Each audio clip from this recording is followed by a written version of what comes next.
l'autre bloc, Omar Mouktar, ne reconnaît pas la tête de Kermaya, la tête de la jeunesse Tabita Boula Bougidé. Et il y a Tano également, qui était vice-président, qui a quitté le bureau.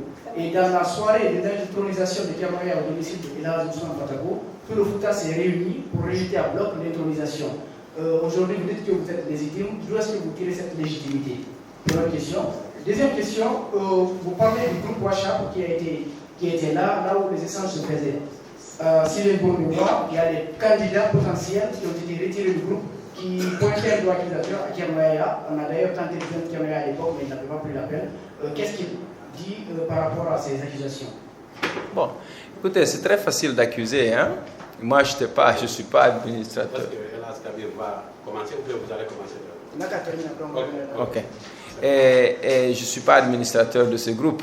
Donc, c'est très facile d'accuser, mais je n'ai aucun intérêt, personnellement, de retirer. Moi, j'invite toujours tout le monde à participer dans ce travail. Ça, c'est un travail volontaire, c'est un travail qu'on fait par humanisme. Toute personne qui peut contribuer à le faire, qu'il vienne le faire. C'est pas, on n'a pas le temps de vraiment se tirailler pour qui va aider. C'est une question d'aider. Tu peux aider, mais viens aider. C'est le plus simple que ça.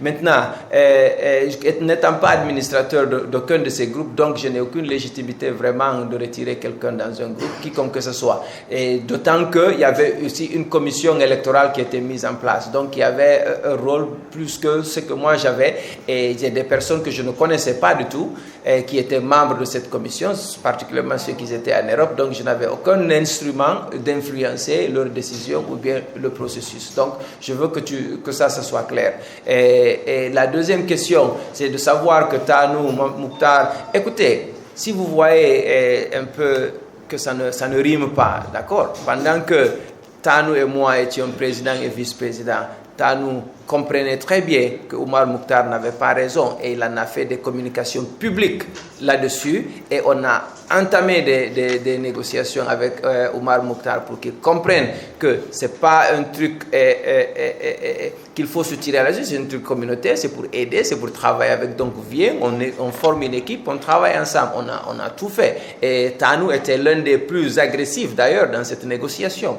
Et puis donc, après qu'il décide de ne pas être investi avec moi, aussitôt que ça, Omar Mouktar a raison. Donc, écoutez, il faut un peu voir la logique ici et comprenons, peut-être il y a un enjeu d'intérêt que moi je ne sais pas. Tout ce que moi je sais, c'est que je me suis engagé pour réunir, je me suis engagé pour apporter ma contribution sur la pérennisation de cette culture, d'accord, pour les objectifs de Tabital Poulako. C'est la seule raison pourquoi je suis là et je me suis engagé pour ça. Je n'ai pas de parti prise ou bien d'intérêt très particulier à défendre ceci et cela. C'est pour ça que je suis très libre dans mes positions et je suis très libre d'insister sur mes positions et d'avancer. Voilà. Donc, les dernières heures, je vais lui donner la parole dans un instant. Et pourquoi je veux répondre un peu à cette question? Pourquoi Elhadj Ousmane a beaucoup pensé que je pouvais faire quelque chose pour cette... Avant ça, il y a une partie écorchée. Pendant la légitimité, parce que le doyen a parlé du Fouta, qui a acté pourtant, après l'intronisation dans la journée, la soirée, le Fouta s'est réuni. Écoutez, bon, moi je vais vous dire, et ils se sont réunis. Je pouvais aller... Je ne vais pas trop rentrer dans ce détail parce que je ne l'ai pas tout entier, mais ce que je sais, c'est que dès après ça, moi j'ai pris ma voiture à Conakry, j'ai été dans toutes ces zones du Fouta où il y a les représentants de ces régions qui sont là pour discuter avec eux pour savoir quel était le problème. Et je n'ai vu aucun problème. Ça c'est un. De deux, lorsqu'on dit que le Fouta ne faisait pas partie de ce processus, moi, je suis témoin d'avoir amené au moins 4 ou 5 équipes qui ont fait toutes ces régions pour les informer de ce processus et de cette investiture, avec des lettres, avec des explications, avec des invitations. Donc, si après une équipe se retrouve pour faire ça, voilà, c'est leur décision. Mais je pense que l'ensemble comprend le processus et nous sommes ouverts à tout échange et à toute conversation vis-à-vis cela, pour satisfaire les intérêts des uns et des autres. Mais il faut encore reconnaître que ça, c'est une institution qui est apolitique, qui ne génère pas de revenus et qui est là que pour contribuer, pour apporter soit ton expérience ou ta sagesse pour faire avancer une cause culturelle et culturelle. Voici un peu. Alors, il y a la vice-présidente qui veut faire juste une question. Bon, excusez-moi, la question n'est pas pour moi, mais je voudrais apporter une toute petite précision par rapport à la contestation de M. Oumar Mokhtar. Voilà. M. Oumar Mokhtar avait toute l'opportunité de se présenter comme candidat. Parce que quand il est venu revendiquer devant la porte El Hadj Ousmane, ils ont été appelés à l'intérieur de la cour. Une liste même a été érigée avec les gens avec lesquels il était venu. Donc il avait toute l'opportunité de se présenter, mais voilà ce qu'il contestait lui. C'est les critères qui ont été mis en place. Et cette commission a mis ces critères en dehors des candidats. Les candidats ne pouvaient pas savoir qu'est-ce qui se passait au sein de la commission. Donc le fait de parler au moins 2 langues internationales et d'avoir les moyens de se déplacer et déposer une caution de 10 millions, c'était là le problème de M. Oumar Mokhtar. Il n'avait pas un problème avec M. Thierno Yaya, ni avec El Hadj Ousmane. Et donc, par rapport à M. Abdoulaye Tanou, et du fait qu'il a refusé qu'on soit intronisés ensemble, ça n'a été qu'une surprise pour nous. Parce que là, on ne pouvait pas s'attendre à une chose comme ça. On peut dire que ça a été une trahison. Quelqu'un qui a écrit un engagement, que lui-même a signé, a dû jurer devant Dieu et les hommes qu'il va respecter cet engagement. Et le dernier jour, à la dernière minute, vient se présenter pour dire que nous, bon, moi je ne fais plus partie. On ne pouvait pas savoir ce qui se passait en bas. Donc je voulais juste faire cette petite précision. C'est qu'il y avait une commission aussi qui a élaboré récemment, la commission de médiation avait élaboré des critères d'éligibilité. Et ces critères d'éligibilité, si elles sont mises en valeur aujourd'hui, ce sont exactement les mêmes critères d'éligibilité qui furent faits par cette commission électorale. Donc, moi, je pense que ce qui est plus important, avant que je ne rende la parole à El Hadj Kabir, je vais un peu brosser sa réponse pour la question que vous lui avez posée. C'est que El Hadj ne m'a pas indexé, c'est parce qu'on a travaillé ensemble. Parce qu'il y avait certaines valeurs que je lui ai montrées et des intérêts que mon intérêt particulièrement à m'engager pour cette cause commune de la communauté. Et aussi parce qu'il y avait une architecture du bureau qui avait déjà existé pendant son vivant. Donc il a vraiment voulu qu'on l'exerce et qu'on le mette en place pour qu'on puisse travailler ensemble. Donc je crois principalement, voici ce que moi je pense que c'est des raisons, il pourra avoir l'opportunité aussi de beaucoup plus expliquer. Mais moi je pense que le grand message ici à se rappeler, c'est que c'est quoi?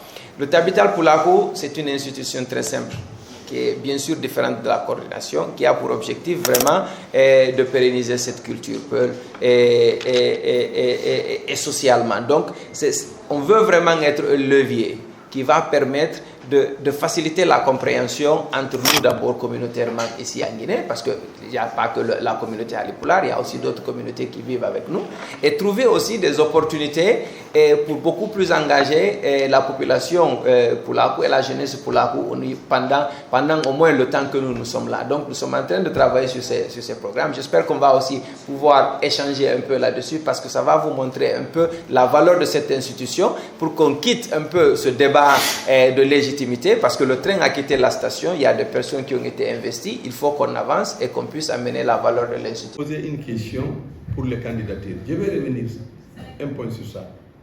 Il y avait seulement des candidats. Il y avait El Hadj Abdoulaye Tanou qui a posé la candidature pour une première fois. Lui, il était candidat depuis quelques mois. Il m'a appelé plusieurs fois. Il a demandé mon soutien. Vous comprenez? Donc, lui aussi, il a posé sa candidature. C'est un vice-président qui a démissionné? Oui, vous comprenez? Maintenant, parce que nous, les sages, on a vu, en dehors de la commission électorale, parce que la commission électorale n'allait pas les prendre comme candidat, parce qu'il n'est pas qualifié, il n'est pas diplômé, il ne peut pas voyager librement comme il veut, même s'il a le prix des billets de l'avion, il ne peut pas voyager comme tout le monde, vous comprenez? Donc, mais à compte tenu de son effort, il est toujours avec la communauté. C'est un jeune battant, je le donne ce crédit. J'ai vu avec lui aux États-Unis. Il n'a pas de problème avec la communauté aux États-Unis. Il était vraiment un jeune dévoué, social, que tout le monde reconnaît, mais il n'est pas qualifié pour être président. Maintenant, la commission électorale nous a consulté, nous les sages. On lui a dit ceci. Moi, j'ai appelé Allah Diablaïtan, je l'ai proposé ceci.